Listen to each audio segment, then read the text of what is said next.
বাজে কাৰ কিনো সুমধুৰ আকুল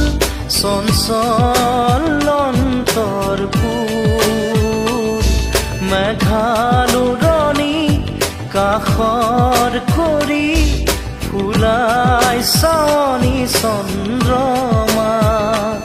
আকাশে আকাশে ফুৰিছে উৰি বুলাই মধুৰ ভংগীমা বাজে কাৰ কিনো